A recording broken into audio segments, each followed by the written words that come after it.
السلام علیکم پیارے بچوں، کیسے ہیں آپ سب؟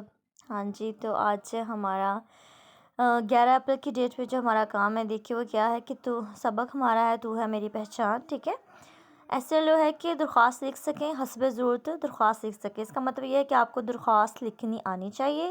اس کے علاوہ آپ کو کوئی بھی ٹاپک دے دیا جائے تو آپ اس کے مطابق درخواست لکھ سکیں، آپ مطلب اس قابل ہو جائیں کہ آپ درخواست لکھ سکیں، ٹھیک ہے۔ تو چلے اپنے آج کے کام کی طرف بڑھتے ہیں، دیکھتے ہیں۔ ہاں جی، تو آج 11 اپریل کی ڈیٹ میں دیکھیں ہمارا کون سا کام ہے۔ جتنی ہماری ریڈنگ رہتی تھی وہ ساری ہم نے کرنی ہے، یہاں سے لے کر آگے تک آ جائیے، یہاں تک ہم نے جانا تک اس کی ڈیٹ لگا لیں، ٹھیک ہے۔ یہاں تک مکمل ریڈنگ کرنی ہے۔ اس کے بعد سوال نمبر 2 ہے کہ سبق کے مطابق اس جواب کے گرد دائرہ لگائیں۔ ہمارے قومی ترانے کے کل بند ہیں 2، 3، 4 یا 5، تو یہ 3 ہے۔ اور دنیا کی ہر قوم کا ایک خاص ہوتا ہے، قطع، ترانہ، گانا یا ناچ، تو ترانہ ہوتا ہے۔ 5 مصرعوں کے بند والی نظم کو کہتے ہیں رباعی، مخمس، قطع یا مسدس، تو مخمس کہتے ہیں اس کو۔ کشور کا مطلب ہے قصبہ، گاؤں، ملک یا شہر، تو ملک ہے اس کا آنسر۔ آگے دیکھیے ہمارا سوال نمبر 11 میں کیا ہے۔ ہاں جی، سوال نمبر 11 میں ہمارا سوال نمبر 9 اور 10 ہے، ٹھیک ہے۔ پہلے 10 کو دیکھیے کہ ایک چارٹ پر قومی ترانہ پڑھنے کے آداب لکھیں اور کمرہ جماعتیں اویسا کریں، ٹھیک ہے۔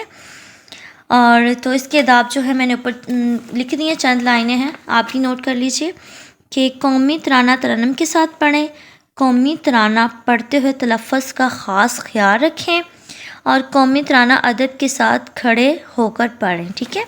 اس کے بعد ہم بڑھتے ہیں اپنے سوال نمبر 9 کی طرف کہ ہیڈ ماسٹر صاحب یا ہیڈ مسٹریس صاحبہ کے نام اسکول کی کنٹین میں مضر صحت اشیاء کی فروخت پر پابندی کے لیے درخواست لکھیں، ٹھیک ہے۔